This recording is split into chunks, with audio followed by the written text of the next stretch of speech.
예수님께서 하나님의 나라의 보좌를 버리시고 인간의 몸을 입고 이 땅에 이제 오십니다. 오셔서 하시는 일은 십자가를 지고 죽으셨다가 3일 만에 부활하시고 그리고 승천하시는 것입니다. 근데 이 모든 일을 통해서 이루시려고 하는 것이 무엇입니까? 하나님의 뜻을 이루려고 하신 것입니다. 하나님의 뜻이 무엇입니까? 자기 백성을 구속하는 것입니다. 자, 이 뜻을 이루시는데 이제 그 정점에 다가오고 있습니다. 다시 말해서 하늘 보좌를 버리시고 종의 형체를 입고 인간의 몸을 입고 이 땅에 오셨는데 이제 하나님의 택한 백성을 대속하기 위한 그 시간이 아주 가까이 왔다는 사실이죠. 십자가를 지고 고난받는 일이 가까이 왔어요. 근데 오늘 말씀을 보면 예수님께서 감람산에 가셔서 기도하십니다. 기도하실 때 제자들에게 중요한 말씀을 던지십니다. 40절에 유혹에 빠지지 않게 기도하라 이렇게 말씀하시고 46절에서도 어찌하여 자느냐 시험에 들지 않게 일어나 기도하라 하십니다.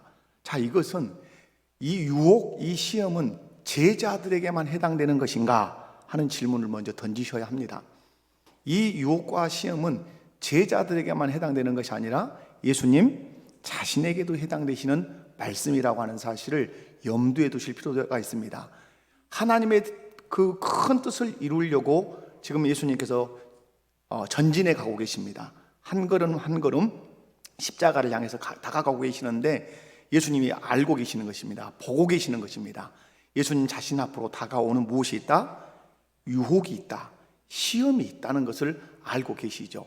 그 유혹과 시험의 가장 정점은 어떤 시험입니까? 십자가를 지셨을 때 십자가에서 내려와 봐라. 내가 하나님의 아들이라면. 예수님 공생에 시작할 때에 던졌던 유혹입니다. 40일 금식 기도할 때 네가 하나님의 아들이라면 이 돌들을 명하여 떡덩이가 되게 하라고 그렇게 유혹을 3번을 했습니다. 말씀으로 물리치셨습니다. 근데 마지막에 와서 다시 예수님께 유혹이 찾아옵니다. 네가 하나님의 아들이라면 십자가에서 내려와 봐라 이렇게 유혹을 하죠. 이 유혹을 앞둔 예수님께서 오늘 하신 일이 뭐냐면 기도하는 것입니다. 여기서 기도가 왜 중요한가를 우리는 배울 수 있습니다. 특별히 어떤 기도가 중요하냐, 습관이 된 기도가 왜 중요한가를 배울 수가 있습니다. 그렇죠? 습관이 된 기도가 왜 중요한가를 여기서 배울 수가 있어요. 예수님께서 십자가라고 하는 대속의 큰 하나님의 뜻을 이루는 일을 앞에 두고 계시는데 예수님은 알고 계신단 말이에요. 유혹이 다가온다.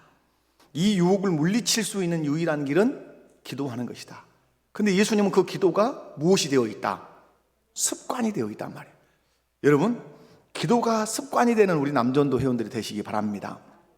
그래서 오늘 39절을 보면 예수께서 나가사 습관을 따라 감람산에 가심에 제자들도 따라 갔더니 라고 말씀하죠. 여기서 습관을 따라 감람산에 가셨단 말을 눈여겨봐야 되죠. 습관. 이 습관을 따라 감람산에 가셨다는 말은 예수님의 인성적 측면을 아주 드러내는 것입니다. 사람 되심, 육체를 입으신 예수님을 드러내는 말씀이죠. 여러분, 육체를 입은 사람으로서 감람산에 가셔서 기도하는 것이 습관이 되었다. 근데 이 습관이 된 기도가 결정적으로 어느 때 중요하게 나타나죠? 하나님의 뜻을 이루려고 할 때 다가오는 유혹과 맞서 싸우는데 아주 중요한 역할을 하는 건 뭐라는 거죠? 습관이 된 기도라고 하는 사실입니다. 여러분, 습관이 어떻게 만들어집니까? 습관이 만들어진다는 말은 어떤 특정한 행동을 반복하고 또 반복할 때 그것이 몸에 익는 것입니다. 제가 오늘 새벽이죠. 잠을 자다가 펄떡 일어났어요. 아주 그냥 용수철처럼 딱 시계를 보니까 4시 45분이 된 거예요. 와! 늦었다! 이렇게 하는 거예요. 제가 늦었다. 여보, 일어나야 돼. 어디 가야 된다? 새벽 기도에 가야 된다. 여보, 주일이에요. 여보, 주일이에요. 등에 땀이 쫙 났어요. 몸이 안단 말이에요. 몸이 뭘 아는 거죠? 그 습관이 돼 있단 말이에요. 왜? 그 행동을 계속해서 반복하니까 몸이 그걸 알아서 반응해 주는 것이죠. 여러분, 처음에는 기도한다고 하는 것이 우리에게는 대단히 불편합니다. 지금 장로 피택자 7분에게 제가 아주 부탁을 하잖아요. 새벽에 나와서 기도하시라. 이제부터 기도하지 않으면 여러분은 애가십니다. 예. 이전까지는 안 나와도 그런갑다 이렇게 했어요. 근데 장로로 피택된 순간부터 안 나오기 시작하면 이제부터는 뭐가 되는 거예요? 저한테는 애가심이 되는 거예요. 제가 그렇게 부탁을 했어요. 그때부터 애가심이 됩니다. 장로가 피택이 돼가지고 또 장로님 돼가지고 이렇게 된단 말이에요. 여러분, 그런데 해보시니까 우리 장로 피택된 7분들 해보시니까 어째요? 힘들단 말이에요. 왜 힘들죠? 아직 그것이 몸에 익지 않았단 말이에요. 습관이 되지 않았어요. 근데 여러분, 중요한 것이 뭐냐면 그것이 습관이 되면 그것이 나를 살린다고 하는 사실이에요. 오늘 예수님께서 하나님의 뜻을 이루시기 위해서 십자가를 탁 두고 있는데 유혹이 온단 말이에요. 그 유혹을 물리칠 수 있었던 절호의 무기가 뭐죠? 습관화된 기도란 말이에요. 몸이 그냥 끌고 가는 거예요. 그 몸이 알아서 어디로? 감람산 기도의 자리로 끌고 가는 것이에요. 여러분, 그런 의미에서 우리가 기도 생활을 어떻게 하셔야 돼요? 몸에 익도록. 그렇게 하지 않으면 나중에는 불편해지는 거예요. 처음에는 어떻게 되죠? 기도하는 것이 불편해요. 새벽 기도 나오는 것이 불편해요. 어떤 화상이 새벽 기도를 만들어 가지고 누가 만드셨어요? 우리는 성경에서 예수님께서 새벽 미명에 기도했다 해서 우리 한국교회가 그걸 받아들여서 새벽 기도를 하는 거 아니에요? 여러분, 처음에 새벽 기도 한다는 것은 대단히 불편합니다. 새벽 기도 안 하다가 하루 나오면 그날 하루 종일 몸에 희마리가 없습니다. 비글비글하고 늘 졸고. 그러나 그것을 하루, 이틀, 열흘, 한 달, 6개월, 1년을 쌓고 가면 그것이 몸에 익습니다. 그렇게 하지 않으면 불편함이 올 정도로 기도가 습관이 된다고 하는 사실이에요. 사랑하는 성도 여러분, 좋은 것을 습관하면 아주 유익합니다.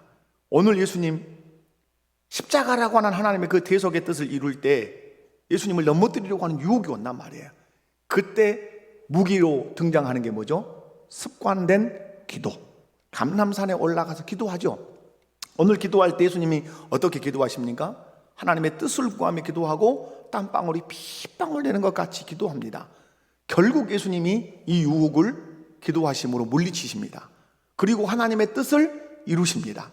사랑하는 우리 삼남전도 회원 여러분, 그리고 우리 목포교회 모든 성도 여러분, 우리의 삶에 하나님의 뜻을 이루려고 할 때는 반드시 무엇이 다가온다? 유혹이. 이 유혹을 하는 자가 누굽니까? 사단이고 마귀죠. 성경을 보면 그 마귀가 시험하다가 40일 금식 기도 끝나고 유혹하다가 예수님 물리치니까 아주 도망가지 않습니다. 잠시 예수를 떠나니라. 그래서 계속 집요하게 찾아오다가 십자가에 딱 예수님 못 박히니까 네가 하나님의 아들이라면, 조건은 똑같아요. 네가 하나님의 아들로서 능력이 있다면 내려와 봐라. 그런데 예수님이 외치시죠. 엘리 엘리 라마 사박다니. 아버지여 아버지 어찌하여 나를 버리셨나이까. 엘리야를 부른다. 못 알아듣는 것이죠. 사랑하는 우리 삼남전도 회원 여러분, 그리고 우리 목포교회 모든 성도 여러분, 기도가 습관화가 되면 어떤 중요한 주님의 뜻을 이루려고 할 때 다가오는 유혹 앞에서 유혹을 이길 수 있는 그 무기가 무엇이다? 그 습관화된 기도라 하는 사실을 꼭 기억하시면 좋겠습니다. 뿐만 아니라 여러분, 오늘 말씀을 통해서 우리가 아주 배우셔야 되는 것이 뭐냐면 이제 이런 거죠. 기도는 뭘 하는 거냐 하는 거죠. 기도는 하나님의 뜻을 이루기 위한 것이 기도의 중요한 핵심이라는 사실을 잊지 않으셔야 합니다. 오늘 예수님께서 뭐라고 기도하시냐면 내 원대로 마옵시고 아버지의 뜻대로 되기를 원한다, 이렇게 이제 기도를 하십니다. 여러분 42절을 보면 아버지여 만일 아버지의 뜻이거든 이 잔을 내게서 옮기시옵소서. 그러나 내 원대로 마옵시고 아버지의 원대로 되기를 원합니다. 처음도 아버지의 뜻이에요. 그리고 마지막도 아버지의 원이에요.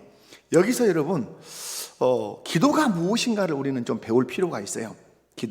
기도는 하나님의 뜻을 찾고 하나님의 뜻을 세우는 것이 기도의 중요한 요소라는 사실이에요. 예수님께서 기도하시는 모습을 보면 자신의 뜻을 관철시키는 것을 목적으로 하지 않아요. 우리는 아버지 하실 수만 있으면 이 잔을 옮기시옵소서, 이게 이제 예수님의 뜻이라고 보지만, 예수님의 생각이라고 보지만, 예수님은 그것을 위해서 기도하시는 건 아니에요. 예수님이 기도하시는 게 뭐죠? 아버지의 뜻대로 되기를 원한다는데 무게감이, 중심점이 더 있다는 사실을 꼭 기억을 하시기 바랍니다. 그러므로 기도는 뭐죠? 자신의 뜻을 버리고 하나님의 뜻을 찾고 그 하나님의 뜻을 이루어 드리기로 열망하는 것이 이 기도죠. 근데 우리 기도는 어쩌죠? 여러분 기도를 한번 점검해 보면 누구 뜻, 하나님의 뜻과 내 뜻이 있고 하나님의 원과 내 원이 있는데 우리의 기도는 어디에 무게감이 더 있습니까? 두 개를 딱 놓으면 이거 내 뜻 쪽으로 막 기울죠. 훨씬 무게가 많습니다. 내 뜻. 물론 우리가 소망하는 것들을 기도로 아랠 필요는 있죠. 또 그렇게 해야 될 이유가 있죠. 그런데 그 기도의 성숙도를 가지고 찾아가 보면 진정 바른 기도는 내 뜻이 아닌 하나님의 뜻을 찾는데 아주 노력하고 애쓰는 것이 이 기도라고 하는 사실이에요. 그런데 우리의 신앙이 연약할 때는 어쩌죠? 늘 기도의 내용 속에 누구 뜻이 중심을 이루냐면 내 뜻이 중심을 이룬다고 하는 사실이에요. 우리가 신앙생활하면서 드는 시험 중에 하나가 뭐냐면 기도해도 응답 안 되더라, 기도해도 하나님은 내 기도 응답 안 하시더라. 이것이 하나님께 드는 시험이에요. 성도들이, 여러분 그런 시험 안 들어보셨습니까? 저는 그런 시험은 들지는 않았지만 그런 시험을 든다고 고백하는 성도들을 왕왕 만난 적이 있습니다. 아이고 목사님, 내가 이 기도를 지금 몇 년째 한 줄 아십니까? 하나님 이 기도 안 들어주십니다. 누구 때문에 시험 든 거죠? 하나님 때문에 시험 들었다는 얘기예요. 하나님 때문에 내 기도 안 들어주신다, 이런 것이죠. 여러분, 신앙의 성숙은 얼마나 내 뜻을 꺾고 얼마나 하나님의 뜻을 붙드느냐에 달려 있는 것입니다. 여러분, 어린아이와 장성한 자녀의 차이는 뭐죠? 어린아이 때는 계속 자기 중심이에요. 다 나를 위한 거죠. 그러나 15살, 18살, 20살 이렇게 나이가 들어가면 중심성이 바뀌어요. 성숙이라고 하는 것은 나에서 타인, 이타적으로 바뀌게 돼 있어요. 기도도 똑같습니다. 기도도 신앙이 연약할 때는 항상 내 중심이에요. 내 먹을 것, 입을 것, 마실 것, 내 자식, 우리 가정, 늘 그 범주를 못 벗어나요. 기도하면 다람쥐 쳇바퀴 돌듯이 늘 나와 우리 가정, 우리 자식 외를 벗어나지를 못해요. 조금 인심 쓰면 선교사님들 좀 기도 좀 하고, 조금 더 인심 쓰면 담임 목사님 기도도 하고, 조금 인심 쓰면 나라와 민족을 위해서 기도하는 분들도 계시긴 하죠. 그러나 여러분, 진정한 신앙의 성숙이라고 하는 것은 나를 벗어나서 이제 하나님의 뜻 쪽으로 그 방향을 완전히 선회하는 것이 이 어른스러움의 신앙이라고 하는 거예요. 그래서 여러분, 성숙한 신앙은 하나님의 뜻을 이루기 위해서 얼마나 기도하며 몸부림치느냐, 이게 신앙의 이제 어른스러움이라고 하는 사실. 여러분, 성숙한 성도가 느끼는 부끄러움이 있어야 된다면 그거 뭐죠? 깨닫는 거죠. 내 기도를 점검한, 너무나 나를 위해서 너무 많이 구했다. 하나님의 뜻을 너무 구하지 않았구나. 이것이 우리의 뭐가 돼야 돼요? 신앙의 부끄러움이 돼야 된단 말이에요. 자녀가 어느 날 자기를 돌아보니까 너무 엄마 아빠한테 자기만을 위해서 뭐 해달라고 그냥 징징대고 졸라대고 했다는 사실 어느 순간 깨닫고, 그것이 창피하고 그것이 부끄럽다는 사실을 느끼면 드디어 이 아이는 어떤 거죠? 성숙한 거죠. 어른 된 거죠. 그런데 나이가 20이 되든 30이 되든 부모님의 뜻, 부모님의 어떤 기쁨을 위해서 뭘 하지 않은 것을 부끄럽게 여기지 않고 자기만을 막 챙겨달라고 한다면 그건 연약한 것이죠. 우리의 신앙이 성숙했다고 하는 게 뭡니까? 부끄러움을 느껴야 되는 거죠. 어디서? 내 뜻만 구하고 하나님의 뜻을 구하지 않았다는 사실을 깨달으면서 아이고 창피하다, 아이고 부끄럽다, 이래야 신앙이 성숙한 거라 이 말이죠. 여러분, 그래서 예수님께서 우리에게 요구하시는 게 뭐죠? 너희는 먼저 그의 나라와 그의 의를 구하라, 이렇게 하시죠. 근데 여러분, 오늘 말씀에서 눈여겨보셔야 될 것이 뭐냐면 예수님께서 기도하실 때 어떻게 기도하시죠? 44절에 보면 예수께서 힘쓰고 해서 더욱 간절히 기도하시니 땀이 땅에 떨어지는 핏방울 같이 되더라. 이 대목이에요. 여러분, 이게 무슨 말씀을 하려고 이 말씀이 기록됐을까요? 힘쓰고 애써 기도했다 이럴까요? 제가 여러분 서론에 말씀했던 것을 기억을 하셔야 돼요. 예수님이 이 땅에 오실 때 하나님의 뜻을 이루기 위해서 오셨다. 그 뜻은 인류를 대속하는 것이다. 그 인류를 대속하려고 하는 그 시점에 지금 유혹이 찾아오고 있다. 그 유혹이 올 때 예수님은 습관이 된 그 기도로 그 유혹을 지금 맞서 싸우고 있다. 왜 그 유혹과 맞서 싸우고 있죠? 뭘 이루려고? 하나님의 뜻을 이루려고. 그러면 여기서 땀방울이 핏방울 된다는 의미는 무엇입니까? 하나님의 뜻을 이루려고 하는 아들 예수님의 정신이죠. 그렇게 연결되지 않습니까? 하나님의 뜻을 이루려고 하는 아들 예수님의 정신, 마음이 무엇으로 나타난 거죠? 땀방울이 핏방울이 되는 것이죠. 그렇게 기도하는 것이죠. 오늘 예수님께서 이 모습을 통해서 우리에게 요구하시는 게 뭡니까? 네가 기도할 때 땀방울이 핏방울 되도록 기도해라. 그러나 그 땀방울과 핏방울은 무엇이어야 한다? 하나님의 뜻을 이루기 위한 몸부림이어야 한다는 것이죠. 그 기도하면서 몸부림의 결과, 그 땀방울의 핏방울, 그건 누구의 뜻을 이루기 위함? 하나님의 뜻을 이루기 위함의 하나의 결정체라 이 말이죠. 우리는 기도하면서 땀방울이 핏방울 되도록 기도하는데 누구를 위해서 기도할 때 그렇게 많이 하냐 이 말이에요. 여러분 가만히 생각해 봐요. 땀방울이 핏방울 되는 것 같이 힘쓰고 애써 여러분이 기도를 해요. 그럼 그 기도의 제목이 뭐예요? 제목이 가장 기도의 제목에 뭐가 놓여 있어요? 아마 저는 여러 가지가 있겠지만 자녀일 수 있어요. 자녀 남편일 수 있어요. 하지 말란 말은 아니에요. 그것도 하나님이 원하시는 것이니까. 그러나 여러분, 오늘 너희는 먼저 그의 나라와 그의 의를 구하라. 먹든지 마시든지 다 하나님의 영광을 위해서 하라. 이 관점으로 본다면 하나님의 영광을 이루어 드리기 위해서, 그의 나라와 그의 의를 이루어 드리기 위해서 기도할 때 내 땀방울이 핏방울 되는 것 같은 기도 생활이 이루어져야 된다는 사실을 예수님께서 우리에게 교훈하고 계신다는 사실을 여러분 꼭 잊지 않으시기 바랍니다.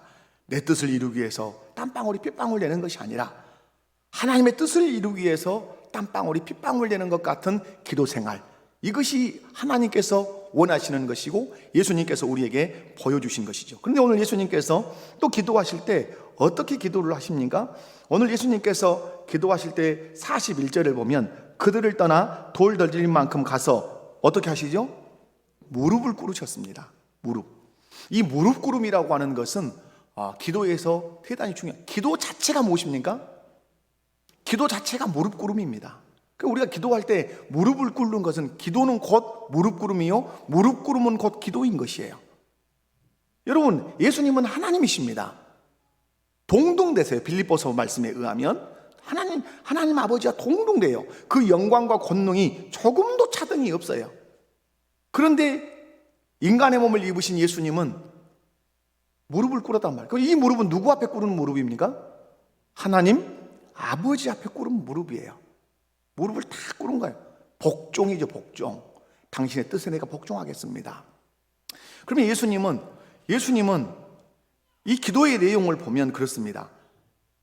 하실 수 있으면 이 잔을 내게서 옮기시옵소서. 마태복음의 말씀을 그대로 끌고 와서 함께 섞어서 설명하면, 하실 수만 있으면 이 잔을 내게서 옮기시옵소서. 그러나 내 온대로 마옵시고 아버지의 뜻대로 되기를 원합니다. 예수님의 기도의 내용에 중요한 것이 들어있습니다. 하실 수만 있으면 이 잔을 내게서 옮기시옵소서. 옮길 수 있다는 말입니까? 없다는 말입니까? 있다는 말이에요. 하나님이 원하시면 예수님이 기도하는 것을 들으시고 옮기실 수 있다는 말이에요. 그런데 예수님은 말씀해요. 옮기실 수 있지만, 나를 생각해서 옮기실 수 있지만 나를 생각하지 마시고 아버지의 뜻을 생각하셔서 그 뜻을 이룰 수 있도록 하나님 도와주십시오. 이렇게 하는 거죠. 그런데 여러분, 오늘 예수님께서 무릎을 꿇었다고 하는 사실이에요. 기도는 곧 무엇이다? 무릎 꿇음이에요. 그러므로 기도는 가장 겸손한 행위인 것이에요. 기도한다는 것은 하나님께 무릎을 꿇었다라고 하는 것이에요. 당신에게 나는 복종합니다. 당신의 도우심이 없이는 하나님의 뜻을 이룰 수 없습니다 라고 하는 고백이 기도 속에 들어있는 거야. 그러면 기도하지 않는다고 하는 건 뭐죠? 기도하지 않는다는 것은 여러분 대답해 내셔야 되죠. 기도하지 않는다는 것은 하나님께 무릎을 꿇지 않았다고 하는, 겸손하지 않는다고 하는, 하나님의 도우심이나 하나님의 뜻을 이루는 데는 관심이 없다고 하는 중요한 이면적인 메시지도 함께 있다고 하는 사실을 기억하셔야 돼요. 그러므로 여러분, 기도가 습관이 됐는데 그 기도할 때마다 주님이 무릎을 꿇었다는 것 뭐예요? 전폭적으로 하나님 앞에 겸손을 표현하시고 자신을 통해서 하나님의 뜻을 이루어지기를 원하는 예수님의 이 모습을 우리가 볼 수 있죠. 태도는 대단히 중요합니다. 태도가 중요해요. 예배드리는 태도, 찬송하는 태도, 기도하는 태도, 설교를 듣는 태도 다 중요하죠. 기도하는 태도 중요하단 말이에요. 여러분, 예수님이 하나님 아버지 앞에 무릎을 다 꿇고 기도하십니다. 여러분, 우리 성화 같은 데 보면 바위 위에다가 손을 탁 얹으시고 무릎을 꿇고 그렇게 기도하시잖아요. 그러나 그 그림에서는 그렇게 멋있게 보이지만 그건 어떤 기도예요? 생사를 넘나드는 기도지 않습니까? 근데 무엇을 위해서 그 생사를 넘나드는 기도를 하시냔 말이에요. 땀방울이 핏방울 되도록. 그것은 오로지 예수님의 마음에 하나님의 뜻을 이루기 위해서. 아멘. 그러므로 우리의 기도는 어디에 포커스가 맞춰져야 합니까? 초점이 하나님의 뜻. 그러니까 우리의 기도 안에는 어떻게 하면 하나님의 뜻을 이룰 수 있을 것인가에 그 마음이 달아 있어야 된다고 하는 사실이죠. 예수님께서 제자들에게 말씀했죠. 유혹에 빠지지 않게 기도해라. 여러분, 오늘 말씀을 보면 좀 잠깐 여러분 이야기만 보고 제가 마치도록 하겠습니다. 오늘 본문 위에 있습니다. 34절 말씀을 보면 베드로야, 내가 내게 말하노니 오늘 닭 울기 전에 내가 3번 나를 모른다고 부인하리라. 이것이 무엇입니까? 베드로에게 찾아오는 유혹이죠. 자, 그리고 나서 61절에 가면 닭 울기 전에 내가 3번 나를 부인하리라 하심이 생각나서 밖에 나가서 심히 통곡하니라. 자, 3번 부인하리라. 3번 부인했다. 그 중간에 뭐가 놓여 있습니까? 감람산에 기도가 놓여 있는 거죠. 그 감람산에 올라가서 기도하시면서 예수님 부탁하신 게 뭐죠? 유혹에 빠지지 않도록, 시험에 들지 않도록 기도해라. 그러면 오늘 여기서 시험이라고 하는 게 뭐죠? 앞과 뒤에 탁 배수진을 쳐놨죠. 나를 부인하는 것이다. 결국 시험이라고 하는 것은 예수님을 부정하고 예수님을 떠나는 것이죠. 그것처럼 큰 큰 시험이 없는 것이죠. 여러분, 돈이 없어서 절망하는 것이 시험이 아니고 예수님을 모른다고 부인하는 것이 우리 인생에 만나는 최고의 난관이고 최고의 시험이라고 하는 사실이에요. 여러분, 우리의 삶에서 예수님을 부인하는 일들이 너무나 많습니다. 베드로처럼 나 예수님 모른다 하고 소리만 쳐야 모른다고 하는 게 아니죠. 복음을 전해야 할 사람에게 침묵하는 것도 예수님을 모른다고 하는 것이고, 그죠? 여러 면의 그런 것들이 있다 이 말이에요. 그런 유혹에 빠지지 않도록 하기 위해서 필요한 것이 무엇이다? 기도하는 것이에요. 말씀을 정리하겠습니다. 결국 예수님은 유혹에 빠지지 않으셨습니다. 왜 빠지지 않으셨죠? 기도하셨기 때문에 그렇습니다. 그러나 제자들은 유혹에 빠졌습니다. 이유가 무엇입니까? 기도하지 않았기 때문입니다. 우리의 신앙생활에서 아주 중요한 것이 그래서 무엇입니까? 기도라고 하는 사실입니다. 기도. 우리 삼남전도 회원들과 우리 목포교회 속한 모든 성도들이 이 기도의 중요함을 여러분 인식하시고, 기도가 습관이 될 때, 어떤 유혹이 내 앞에 밀려올 때 그 습관화된 기도가 그 유혹을 물리치고 하나님의 뜻을 이루게 한다는 사실을 기억하시기를 주님의 이름으로 축원합니다. 자비로우신 아버지 하나님 감사합니다. 귀한 말씀을 통해서 우리가 어떤 신앙생활을 해야 될 것인지를 배웠습니다. 하나님의 뜻을 이루기 위해서 걸음을 걸을 때 유혹이 오고, 그 유혹을 이길 수 있는 유일한 길은 습관이 된 기도, 이 기도가 그 유혹과 맞짱을 떠서 이기게 한다는 사실을 깨닫습니다. 기도할 때 예수님은 무릎을 꿇으셨습니다. 하나님께 온전히 복종하는 태도가 기도이심을 그렇게 보이셨고, 땀방울이 핏방울 된 것처럼 기도한 것은 하나님의 뜻을 그렇게 이루기 위해서, 하나님의 뜻을 이루고자 하는 그 간절함이 땀방울과 핏방울로 그렇게 나타났다는 사실을 기억하게 하옵소서. 우리 삼남전도회와 우리 목포교회 모든 성도들이 이 기도가 몸에 완전히 익어서 내 옷처럼 되어서 어떤 상황과 환경 속에서도 기도로 승리할 수 있도록 인도하여 주옵소서. 기도로 승리하는 사람이 하나님의 뜻을 이루어 드릴 수 있는 사람이라는 사실을 인정하고 기도가 습관화되도록 그걸 반복하고 또 반복해 나가는 우리 모두가 되게 해 주옵소서. 예수님의 이름으로 기도하옵나이다. 아멘.